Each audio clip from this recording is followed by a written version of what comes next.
ఓం శ్రీరామచంద్ర పరబ్రహ్మణే నమః. ఓం నమో వశిష్ఠ విశ్వామిత్ర వ్యాస వాల్మీకి సుఖాదిభ్యః. ఓం శుక్లాం భరధరం విష్ణుం శశివర్ణం చతుర్భుజం ప్రసన్నవదనం ధ్యాయేత్ సర్వవిఘ్నోపశాంతయే. ఓం నమో బ్రహ్మాదిభ్యో బ్రహ్మ విద్యా సంప్రదాయ కర్తృభ్యో వంశ ఋషిభ్యో మహద్భ్యో నమో గురుభ్యః. ఓం శ్రీరామో రామభద్రశ్చ రామచంద్రశ్చ శాశ్వతః రాజీవలోచన శ్రీమాన్ రాజేంద్రో రఘుపుంగవః. శ్రీ యోగ వాసిష్టము నిర్వాణ ప్రకరణము పూర్వార్ధము. అయితే ఓ మునీంద్ర, మరి ధ్యానమే ఆత్మదేవునికి కానుక, ధ్యానమే ఆ దేవునికి ఇష్టము. శుద్ధ చిన్మయాత్మకమైనటువంటి ధ్యానమే అతని యొక్క అర్ఘ్యము పాద్యము కూడా. ధ్యానాభివ్యక్తమైనటువంటి చైతన్యమే పుష్పము. ఈ ప్రకారంగా పూజ అంతా కూడా ధ్యానమే అని చెప్పబడినది. ఇంకా కూడా ఓ మునీంద్ర, అటువంటి ధ్యానము చేత తప్ప ఇతరమైన మరి దేని చేత కూడా ఈ ఆత్మ అనేటువంటిది లభింపనేరదు. ఇంకా కూడా అటువంటి ధ్యానము చేతనే మనుష్యుడు మొదలైన హిరణ్య గర్భాంతమైనటువంటి గర్భాంతము కలిగినటువంటి సమస్త భోగ సుఖ సంపదలు కూడా ప్రాప్తిస్తూ ఉన్నవి. గృహమందు దేహరూపుడైనటువంటి మనుషుడు ఏ విధంగా భోగ సుఖాలను అనుభవిస్తూ ఉంటాడో, అలాగే ధ్యానము చేత ప్రసన్నమైన ఈ ఆత్మ కూడా ఆయా సుఖ సంపదలను అనుభవిస్తూ ఉన్నది. తనకి దృశ్య రూపము అనేటువంటి కలంకము లేదు. లేకపోయినప్పటికీ కూడా పంచభూత సమ్మిళితమైనటువంటి స్థూల రూపాన్ని దాల్చాడు. అలా స్థూల రూపాన్ని ధరించి కాఠిన్యమును అంటే మూర్తిని పరిగ్రహిస్తూ ఉన్నాడు. ఇంకా సర్వదేహాలయందు కూడా వెలయుచూ ఉన్నప్పటికీ ఆ హృదయ పద్మమునందు ఒక మూల మరి ప్రకాశిస్తూ ఉన్నాడు. ఈయన పవిత్రమైన చిన్మాత్ర ప్రకాశ స్వరూపుడే అయ్యుండి కూడా దృశ్య రూప కళలను కల్పిస్తూ ఉన్నాడు. ఇంకా అనుభూతి స్వరూపమును సర్వత్రా కూడా ప్రత్యక్షము అవుతూ ఉన్నాడు అని చెబుతూ, ఈయనయే మరలా కూడా స్వస్వరూపాన్ని మరిచిపోయి జీవభావాన్ని పొందుతాడు. భోగాలను కోరుచూ ఉంటాడు. స్వాతిరిక్తములైనటువంటి పదార్థాల రూపాలను ధరించి క్షణములో ద్వైత భావమునందినట్లుగానే అగపడుతూ ఉంటాడు అని చెబుతూ, అంతేకాదు సహస్రపాదావయవ సకేశ నకదంతకః స్వదేహ సంవిధాభాసో దేవోయ మితి భావయేత్. ఈతడు హస్తము పాదములతో కూడా ఉండి కేశ నఖదంతాలతోటి జుట్లుతోటి గోళ్లతోటి కూడా కూడుకొని ఎలా ఉంటాడంటే దేవునిలాగానే తనను తాను భావించుకుంటూ ఉంటాడు.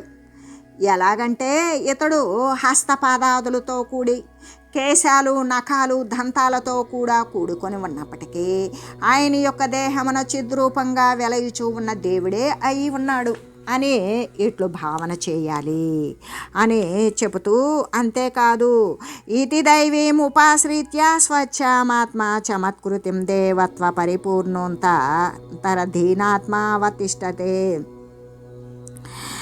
అదేహమేక ఏ వాసావప్యుంచిన్న మహామతి. ఎలాగంటే ఇంకా కూడా పత్నీగణము ఉత్తముడైనటువంటి పతిని సర్వదా సేవించినట్లుగానే వివిధ రకాలైనటువంటి ఆచరణలు సలుపుతూ ఉన్నప్పటికీ కూడా విచిత్రములైన బహురకాలైనటువంటి మనశ్శక్తులు సర్వదా కూడా నన్ను ఉపాసిస్తూనే ఉన్నవి. మనస్సు నా ద్వారపాలకుడు. అతడు ఈ మూడు జగాల యొక్క వివరణను కూడా నాకు తెలుపుతూ ఉంటాడు. శుద్ధ రూపమైనటువంటి చింత నా ద్వారమును మెలిగేటువంటి ప్రతిహారి అంటే వార్తాహరుడు. దీని యొక్క స్వభావము విశుద్ధమైనది. బుద్ధి నా యొక్క శక్తి. క్రియ మనోహరమైనటువంటి నా రమణి జ్ఞానములన్నీ కూడా నా శరీరమును నొప్పు ఒప్పారేటువంటి ఆభరణాలే. కర్మేంద్రియాలు జ్ఞానేంద్రియాలు నా ద్వారాలు. నేను అనంతుడును అయినటువంటి ఆ ఆత్మనే. నా ఆకృతికి పరిమితి ఉన్నదా? లేనే లేదు. నేను పూర్ణమును, సర్వము కూడా నిండి ఉన్నవాడను. ఏకరసమాత్రమును, ఏకమై ఉన్నవాడను. రెండవది లేనిది అయిన ఆ ఆత్మస్వరూపమునందు వెలయుచూ వస్తువుల అన్నింటినీ కూడా పూజిస్తూ ఉన్నాడను అని దేహభావాన్ని చింతించాలి అని చెబుతూ అంటే ఎలాగంటే ఈ ప్రకారాలైనటువంటి అంటే అలౌకికమైన మాలిన్యరహితమైన నిర్మలమైనటువంటి ప్రత్యేగాత్మత్వమును ఆశ్రయించు మనుజుడు దైవత్వంతో నిండిపోయి పరిపూర్ణుడై ప్రకాశిస్తూ ఉంటాడు. అలా ప్రకాశిస్తూ అంతరంగమున ఎప్పుడూ కూడా దీనత్వాన్ని పొందకుండా ఉంటాడు. అలా ఉండి ఇంకా కూడా ఈ మహామతి తన యొక్క యావజ్జీవితము అంటే జీవన పర్యంతము కూడా జీవించి ఉన్నంత కాలము కూడా అఖండమైన ఏకరూపముతో బ్రహ్మమునందు స్థితి కలిగి ఉంటాడు అని చెబుతూ ఇంకా కూడా అప్పుడు హృదయము దేవత్వపూర్ణమే అయి ఉంటుంది. అలా అవ్వగా ఆ పూజించేటువంటి వాడు ఆ అధీనభావాన్నే వెలయుచూ ఉంటాడు. అప్పుడు అతనికి ఉదయం కానీ అస్తమయము కానీ అంటే మళ్ళీ శరీరం యొక్క రాకపోకలు జనన మరణాలు అనేటువంటివి, సంతోష విరాగాలు అనేటువంటివి, కోరికలు తృప్తి అనేటువంటివి, స్వీకరించవలసినవి వదలవలసినవి అనేటువంటివి, రాగద్వేష అయిష్టాలు అయిష్టాలు అనేవి ఏవి ఉండవు. అతని యొక్క హృదయము సమభానాపన్నమే అవుతూ ఉంటుంది. అంతేకాదు అతని యొక్క ఆకృతి మరే ఆచరణ జీవన్ముక్తిని పోలి ఉంటుంది. అతడు సమదర్శియే అవుతాడు. సర్వాన్ని కూడా సమంగా దర్శించగలుగుతాడు. ఆ మహామతి సంపూర్ణంగా సౌమ్యమైనటువంటి భావాన్ని పొందుతాడు. అలా పొంది సర్వతోభావమైనటువంటి సుందరమతిని పొంది శరీరము ఉండేటంత వరకు కూడా అపరిచ్ఛిన్నమైనటువంటి ఏకాత్మ భావముతో వెలయుచూ ఉంటాడు. ఇలాగా అతడు రాత్రి పగలు కూడా దేవపూజన అధికంగా చేస్తూ ఉంటాడు. ఈ చిన్మయమైనటువంటి ఆత్మయే ఆ పూజకుని యొక్క దేవత. ఆ పూజించేటువంటి వాడు సమత్వాన్ని పొందిన తన బుద్ధి అంతటితోడా కూడుకొని అనాయాస లభ్యమైనటువంటి సర్వ వస్తువులతోడను కూడా ఈ చిన్మయ దేవునే ఉపాసిస్తూ ఉంటాడు. ఆ ఆత్మదేవుని అలా పూజించగా గంధము పుష్పము మొదలైన విశేష వస్తువులను సమకూర్చవలసినటువంటి అవసరము ఒకంత కూడా లేదు.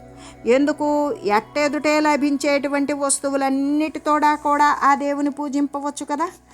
కాబట్టి ఏ జాతి వారికి శాస్త్రమున ఎటువంటి విధానము శాస్త్రాలలో చెప్పబడిందో ఆ రీతిని అనుసరించి తనకిష్టమైనటువంటి వస్తువులతోటి ఆ దేవుణ్ణి పూజించవచ్చు.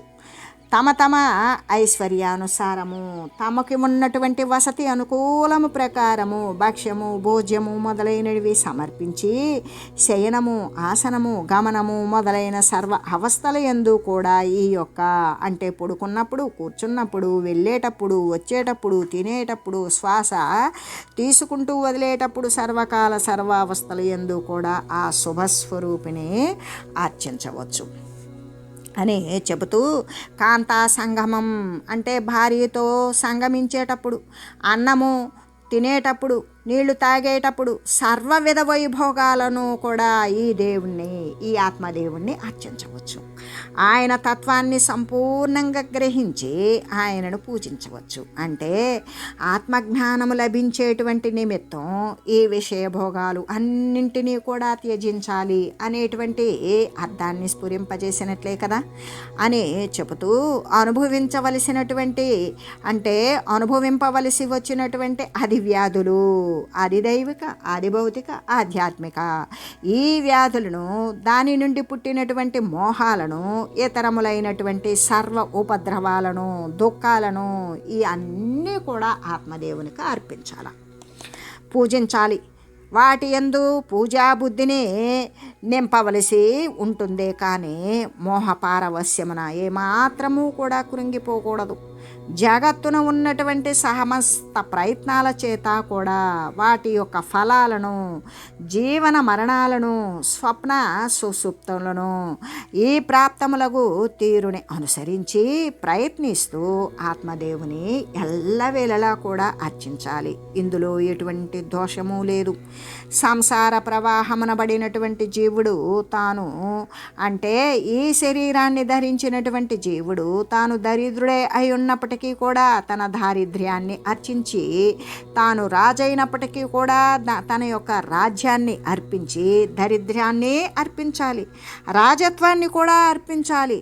ఇంకా విచిత్రమైన ప్రయత్నాలతో కూడా పుష్పాలతోడను శుద్ధుడైనటువంటి పరమాత్మను ఎల్లవేళలా పూజించాలి.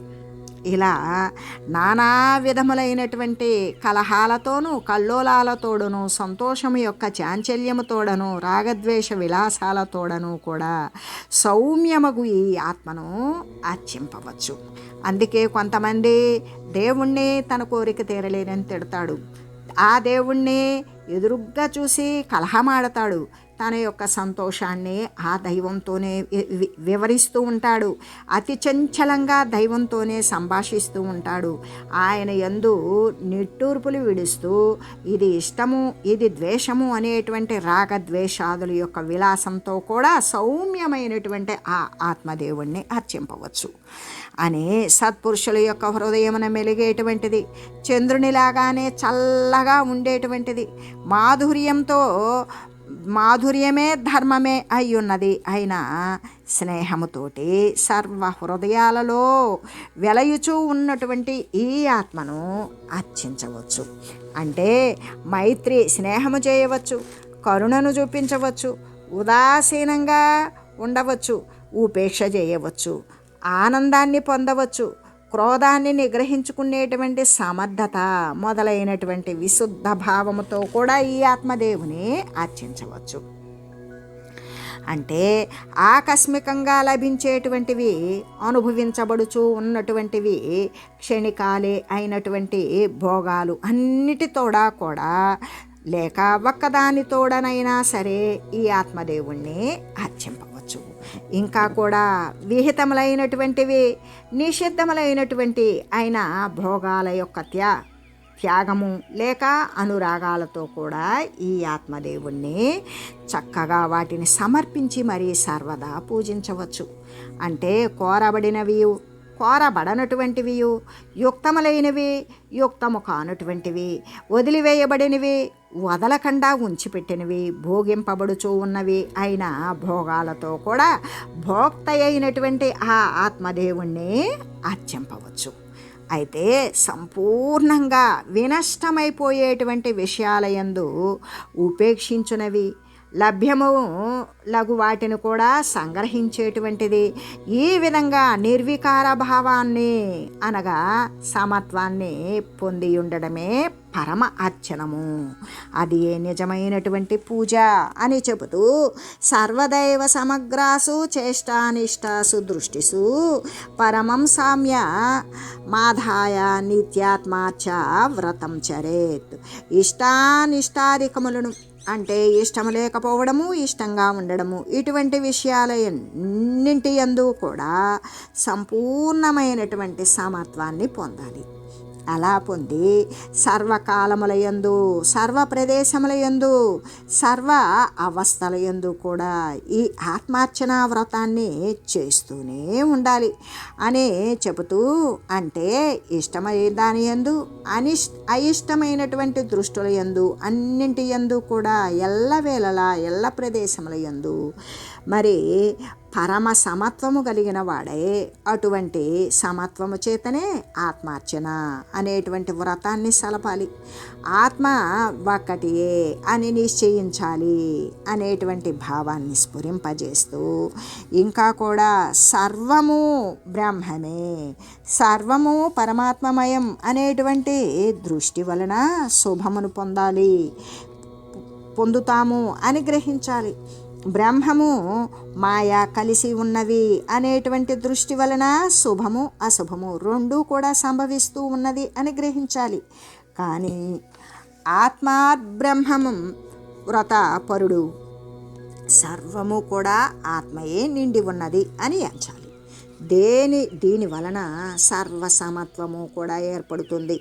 ఈ వైషమ్యాలు, హెచ్చు తగ్గుల వ్యత్యాసము అనేటువంటి దర్శనము కూడా పూర్తిగా, అంటే విషమత్వ భావము అనేటువంటిది తొలగిపోతుంది అని చెబుతూ, ఆపాత రమణీయములను ఆపాత దుస్సహములను, అంటే ఎప్పటి నుండో మధురమైనటువంటివి, ఎప్పటి నుండో భరింపరానటువంటివి అయిన విషయాలు అన్నింటి యందు కూడా సమత్వమైనటువంటి, మంచి యందు చెడు యందు కూడా సమత్వ బుద్ధిని నిలిపి ఈ ఆత్మార్చనా వ్రతాన్ని చేయాలి. అయం సోహం అయం నాహం విభాగామితి సంత్యజేత్ సర్వం బ్రహ్మేతి నిశ్చిత్య నిత్యాత్మార్చా వ్రతం చరేత్. అదే నేను, ఇది నేను కాదు మొదలైనటువంటి భేద విభాగ సంబంధాలు అయినటువంటి కల్పనలను అన్నింటినీ కూడా వదిలివేయాలి. సర్వము బ్రహ్మమయం అనేటువంటివి, అంటే ఈ నేను అది అనేటువంటి భేద దృష్టిని వదిలివేసి అభేద దృష్టిని అవలంబించి నిత్యము కూడా ఆత్మార్చన వ్రతాన్ని సల్పాలి. ఎలాగంటే వీడు నేను, వీడు నేను, వీడు నేను, వీడు నేను కాదు అనేటువంటి ఈ ప్రకారమైనటువంటి భేదాన్ని లెస్సగా త్యజించి వేయాలి. అంతయు కూడా ఉన్నటువంటిది బ్రహ్మమే అని నిశ్చయించాలి. అటువంటి జ్ఞాన దృష్టితోటి నిత్యము కూడా ఆత్మపూజా వ్రతాన్ని ఆచరించాలి. అంటే రకరకాలైనటువంటి రూపాలు, నానా విధములైనటువంటి మార్పులకి ఆశ్రయించి సర్వ ప్రకారముల చేత కూడా సర్వత్రా ఉపలభ్యమానమైనటువంటి ఈ ఆత్మను అర్చిస్తూనే ఉండాలి. ఇష్టముల యందు అయిష్టములను, మిథ్యాత్మ బుద్ధిని కూడా, సర్వము కూడా ఇష్టాన్ని అయిష్టాన్ని, అబద్ధపు బుద్ధిని సర్వాన్ని వదిలివేయాలి. ఇవన్నీ కూడా స్వాత్మ మాత్రాలే, ఇవన్నీ కూడా ఆత్మ నుండి ఉద్భవించినవే అని గ్రహించి ఆ ఆత్మదేవుణ్ణి అర్చించాలి. సముద్రుడు గనక నదీ సమూహాలను వాంఛించకపోయినప్పటికీ మరి కోరడు, వాటిని వదిలిపెట్టడు. అదృష్టవశము చేత వచ్చినటువంటి వాటిని గ్రహించినట్లుగానే సుఖానికి దుఃఖానికి కారణాలైనటువంటి భోగ విషయాలను అనుభవించాలి అని చెబుతూ, ఉద్వేగోనానుగంతవ్యస్తుచ్చా తుచ్చాసు దృష్టిసు వ్యోమ్నా చిత్ర పదార్థేషు పతితో హ్యా తతేష్వివ. అంటే అవమానము మొదలైనటువంటి తుచ్చమైన స్థితుల యందు ప్రాణాపాయము మొదలైనటువంటి ఘోరమైనటువంటి సంకటాల యందు, అంటే కష్టాల యందు కూడా అతుచ్చ, అంటే నీచము కానటువంటిది, నీచమైనటువంటి స్థితుల యందు కూడా పడి ఎటువంటి ఉద్వేగాన్ని కూడా పొందరాదు.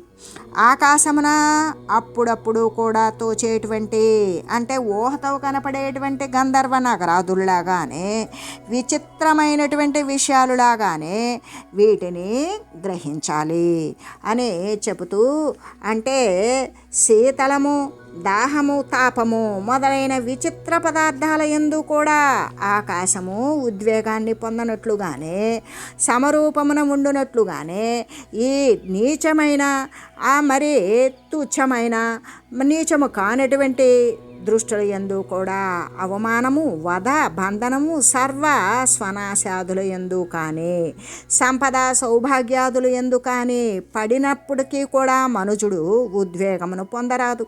తన యొక్క శాంత స్వభావాన్ని ఎప్పటికీ కూడా త్యజింపరాదు అని చెబుతూ, అంతేకాదు దేశం యొక్క, అంటే ప్రదేశాల యొక్క, అనేక రకాలైనటువంటి కాలాల యొక్క, క్రియల యొక్క, వీటి ద్వారా సంభవించేటువంటి శుభములైనవి అశుభములైనటువంటివి కర్మలను, ఫలితాలను నిర్వికార బుద్ధితోనే గ్రహించాలి. ఏ వికారము లేనటువంటి మనసుతో గ్రహించి ఈ ఆత్మదేవుని అర్చించాలి. ఈ ఆత్మార్చన విధానాన్ని చెప్పబడినటువంటి ద్రవ్యాలు అన్నీ కూడా సమత్వపూర్ణమైనటువంటి ఏకరసమున అవన్నీ కూడా ఆప్లుతాలే అని చెబుతూ, ఇవేవి కూడా కట్వాంలా తిక్త కషాయాలు కావు. అంటే చేదు కానీ మరి వగరు కానీ, కటువుగా ఉండేటువంటి కారం కానీ, చేదుగా ఉండేటువంటివి కానీ, వగరగా ఉండేటువంటి విషయాలు కానీ కావు. నానాత్వ రస దిగ్ధములే అయినప్పటికీ, ఇంకా అనేక రకాలైనటువంటి రుచులతో కూడుకొని ఉన్నప్పటికీ కూడా మధురమైనటువంటి ఏకరసయుక్తాలుగానే భావించాలి. అంటే సమతారసము, సమముగా ఉన్నటువంటి రుచిని గ్రహించాలి. అత్యంత మధురము, అన్నింటికంటే మధురమైనటువంటిది, ఇంద్రియాలకు అతీతమై ఉన్నది కాబట్టి దీని వలన భావించేటువంటి పదార్థాల అన్నీ కూడా క్షణములో మధురములే అయి ఉంటాయి. అంటే ఏది ఏది ఈ సమతా అమృతమునందు భావింపబడుచు ఉన్నదో, ఈ సమత్వము అనేటువంటి అమృతమునందు భావింపబడుతూ ఉన్నదో అది అంతా కూడా చంద్రుని నుండి జారినటువంటి దానిలాగానే మాధుర్యాన్నే పొందుతూ ఉంటుంది. చంద్రుని నుండి జారేదేంటి? అమృతమే కదా అని చెబుతూ, అంటే సమతాకాశవద్భూత్వా యత్తు శాలీన మానసం అనివికార మనాయాసం తదేవార్చనం ఉచ్యతే.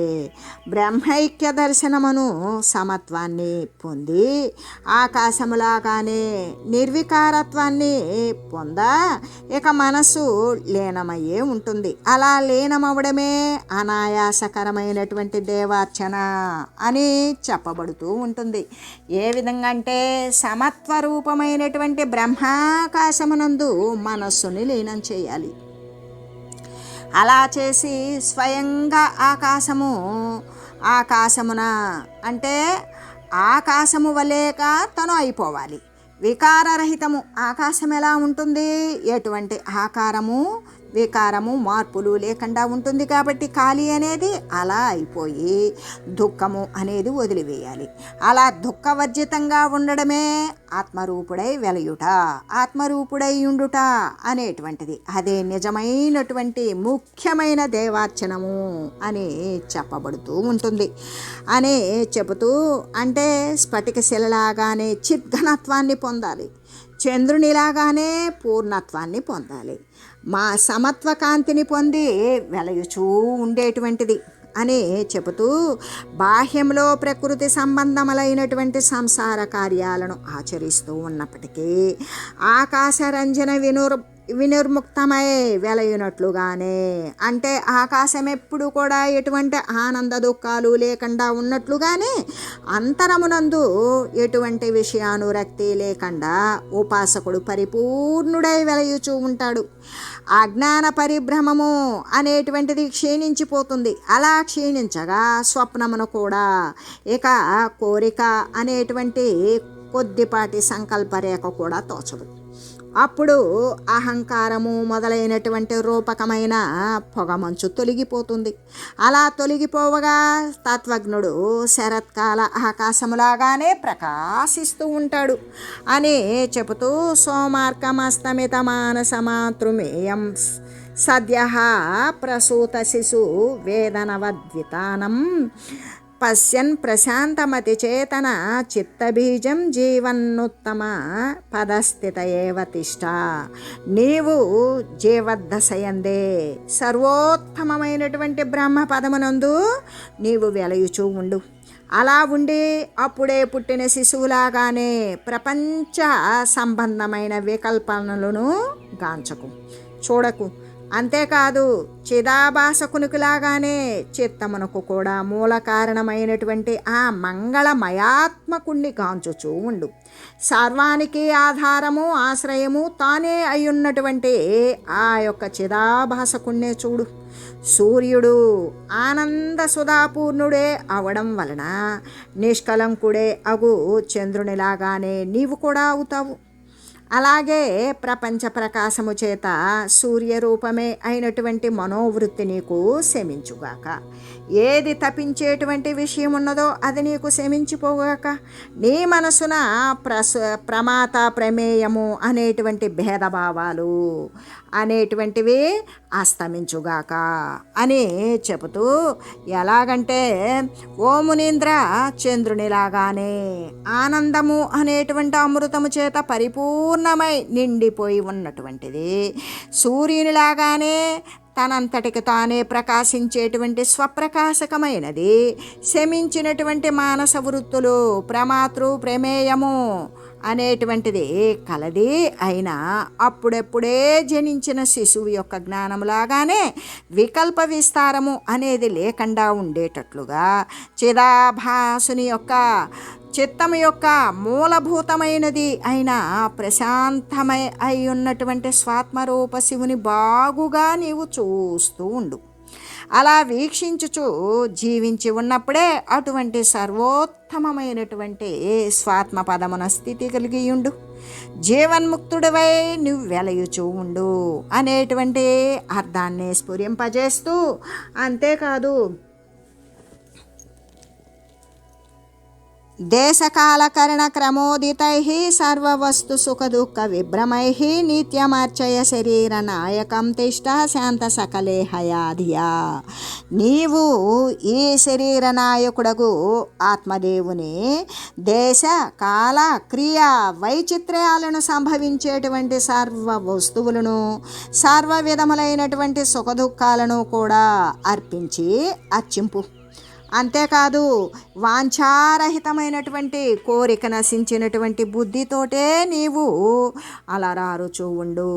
అంటే దేశకాలమాన కరణ క్రమాలను అనుసరించి సంప్రాప్తించినటువంటి సమస్త పదార్థాల చేత కూడా, సుఖరూపములో దుఃఖరూపములో రకరకాల విభ్రమాల చేత కూడా శరీర నాయకుడగు ఆత్మరూప శివుని నిత్యము కూడా నీవు పూజించు.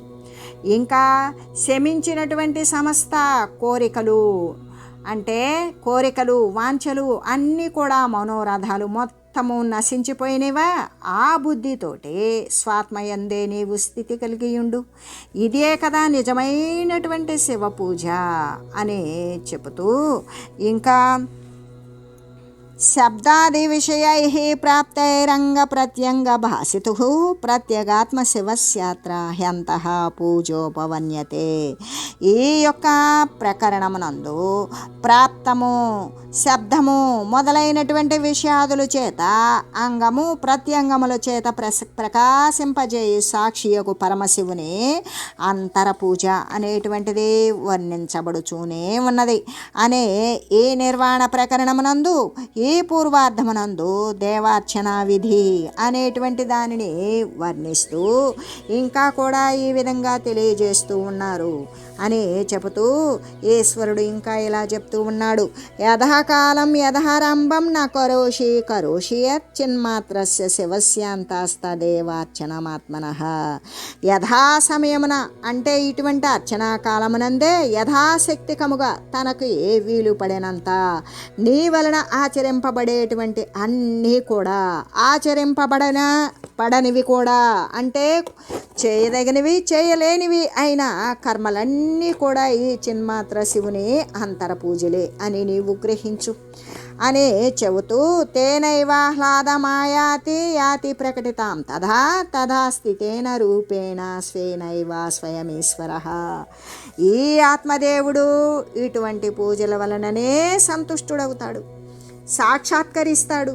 దీని వలననే ఆయన పారమార్థికమకు ఆనందాన్ని అంటే మాయ యొక్క ఆవరణ భంగాన్ని కూడా చేస్తూ ఉంటాడు అనే చెబుతూ, ఇటువంటి పూజ చేతనే ఆత్మరూప ఈశ్వరుడు ఆహ్లాదాన్ని పొందుతాడు, సంతోషం పొందుతాడు, లేక పారమార్థిక రూపంతో స్వయంగా ప్రకటితమవుతాడు అనే చెబుతూ, అంటే సర్వ అనర్థ కారణాలైనటువంటి రాగద్వేషాదుల వలన పరమశివుని పూజించుట అనేది అసంభవమే అవుతుంది. అది ఎప్పటికీ సంభవించదు. అవి వాస్తవానికి ఆత్మ నుండి వేరు కానే కావు కదా. నిప్పు నుండి నిప్పు రవ్వలు వేరు కాకపోయినప్పటికీ వేరైనట్లుగా కనబడినట్లుగానే అవి ఆత్మ నుండి వేరు కాకున్నను కూడా వేరైనట్లుగానే తోస్తూ ఉన్నవి. తన యొక్క పరుల యొక్క రాజత్వము, సుఖభోగాదులు, దారిద్ర్యము మొదలైనటువంటి దీనత్వ కారణాలైన దుఃఖాలను గ్రహించడం కూడా ఆత్మార్చనమే అని చెబుతూ, నిత్యమగు ఈ ఆత్మను ఈ జగద్రూపంలో ఎరుగటయే ఆయన యొక్క పూజ. అయితే ఈ ఆత్మయే ఆకాశము మొదలుకొని ఘటము వరకు కూడా ఉన్నటువంటి ఈ జాగ్రత్త, స్వప్నము, సుషుప్తి మొదలైనటువంటి అవస్థలు అన్నింటినీ కూడా ఈ ఆత్మయే అలంకరిస్తూ ఉన్నది అని తెలియజేస్తూ, ఓం మంగళం శ్రీ గురుదేవాయ మహనీయ గుణాత్మనే సర్వలోక శరణ్యాయ సాధురూపాయ మంగళం. ఓం మంగళం కోసలేంద్రాయ రామాయ రామభద్రాయ చక్రవర్తి తనూజాయ సార్వభౌమాయ జానకీ వల్లభాయ శ్రీరామచంద్రాయ మంగళం. ఓం తత్సత్.